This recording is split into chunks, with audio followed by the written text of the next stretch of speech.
The marketplace hummed with the clatter of carts and the chatter of merchants when a weary traveler paused beside a rickety chicken coop.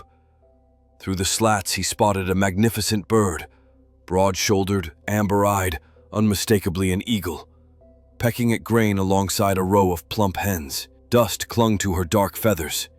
She hopped awkwardly from trough to trough, looking nothing like the fierce sovereign of the skies she was born to be. "Friend," the traveler called to the barnkeeper tending the chickens. "Why is an eagle trapped on the ground like this?" The barnkeeper wiped his brow with a sun-stained sleeve. "She hatched here, eats here, sleeps here," he said, shaking a bucket of feed. "She thinks she's one of them. Besides, she's happy enough." The traveler crouched and met the eagle's gaze through the lattice. Up close he could see a faint glimmer in her eyes. An old memory of wind currents and mountain peaks, buried under layers of routine. Softly he whispered, "You were born for the vault of heaven, not for dust and straw." The eagle blinked, tilted her head, then resumed scratching for kernels. Behind the traveler, a few townspeople snickered at his sentimentality. That night at the inn, the traveler could not shake the image of those cramped wings. He stared into his mug of tea, imagining how the eagle's heart must pound at dawn each day, hearing distant caws from wild kin, and feeling a tug she could neither name nor follow. The comfort of constant corn had become a velvet-lined prison. At first light, he returned to the barnkeeper and asked permission to borrow the bird for a single morning. Amused and a little curious, the barnkeeper agreed. He opened the coop and the traveler gently lifted the eagle. Her talons, dulled by wooden perches, offered no resistance. He carried her up a grassy knoll that rose just outside the village, a modest hill topped with a solitary oak. A breeze rustled the oak leaves. Placing the eagle on his forearm, the traveler raised her toward the horizon painted gold by sunrise. "Stretch your wings," he urged. The eagle spread them a few inches, felt the air run beneath, then folded them tight and hopped off his arm, gliding no farther than the base of the hill before trotting back to familiar soil. Peals of laughter drifted up from villagers who had followed at a distance, eager for morning entertainment. The traveler's cheeks burned, but not with shame, rather with resolve. He thanked the barnkeeper for the attempt and asked for 2 more days. The barnkeeper, enjoying the spectacle, consented readily.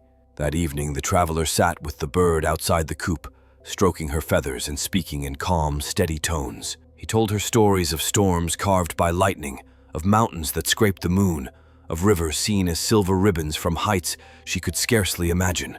The eagle listened, head cocked as though tasting each word like a morsel of a half-remembered feast. On the second morning, he led her to the church steeple, taller than any roof in town. Gulls veered overhead, riding the updrafts. Again, he lifted the eagle. "Feel the wind. Let it hold you." This time, she flapped twice, hovering just long enough for hope to flicker, then drifted downward in a sloppy spiral, landing on a hay wagon and promptly hopping off to chase spilled grain. Children shrieked with delight. A few skeptics declared the traveler foolish for thinking instinct could overpower habit. That night he lay awake, listening to the hush between crickets, pondering the thin line between persistence and folly. But as the moon crested the ridge, he decided that giving up would be the cruelest act of all. A creature born to rule the heights deserved one last chance, and a place where the sky itself began. Before dawn on the 3rd day, he roused the barnkeeper and a small band of curious townsfolk. Together they trekked a winding trail to the great cliff beyond the valley, where clouds boiled below like a sea of ghosts. Mist kissed their boots. The drop was so sheer it made even the boldest back away. The traveler cradled the eagle close. Her feathers trembled against his palms, but he sensed something new, a rising electricity, as if her very blood remembered the ancient call of the updrafts swirling below. He stepped to the rim. "It is time," he said softly. "Either we cling to comfort and crawl forever, or we dare the unknown and claim the sky." The barnkeeper swallowed hard. What if she falls? The traveler's eyes shone. What if she flies? With that, he thrust his arms forward and released the eagle into the emptiness.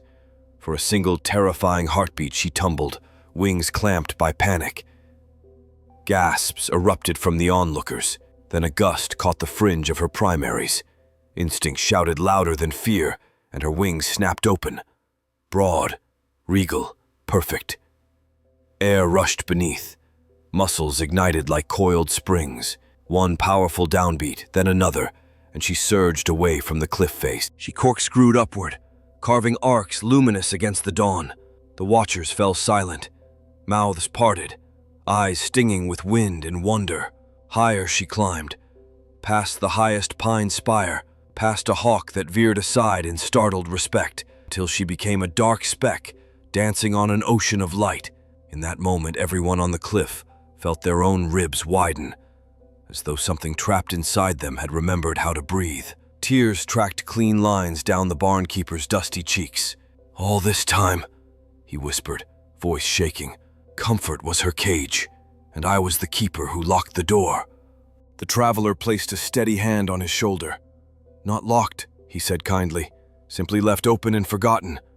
We all do that. We build nests meant for rest, then never notice when the walls grow tall." For a long while they watched the eagle spiral and soar, effortless now, claiming currents unseen. When she finally vanished beyond a ridge, the villagers turned homeward in thoughtful silence, the usual noise of gossip replaced by the soft crunch of boots on gravel, each person busy unlocking a private cage in the mine. Back in the square, a child asked the traveler what would become of the eagle. He knelt to the boy's height. "She will remember where she was broken free," he said. "Perhaps one day she'll glide over this roof and cast a shadow that lifts your chin to the sky. Then you'll know it's your turn to leap." The boy pressed his palms together as though holding an invisible bird, eyes shining with possibilities too big for words. Friends, listen closely. The nest that keeps you warm can just as easily keep you small. A routine, a job, a familiar town, even the opinions of others. These threads weave cocoons of safety that harden into chains. If your heart beats a little faster when you think of distant horizons, that's the eagle inside, tapping on the shell. Do not wait for perfect courage. It will never come wrapped in certainty. Step beyond the familiar edge while your knees still shake. Let the cold wind rush at your face, and trust that wings you have never unfolded will be there when you need them most. The sky does not reward the fearless. It rewards the willing. If this story stirred something in you, share it with someone pacing inside their own cage. Remind them that grain on the ground can never taste as sweet as freedom in the clouds. Till we meet again, stay brave, stay grateful, and keep soaring, one fearless leap at a time.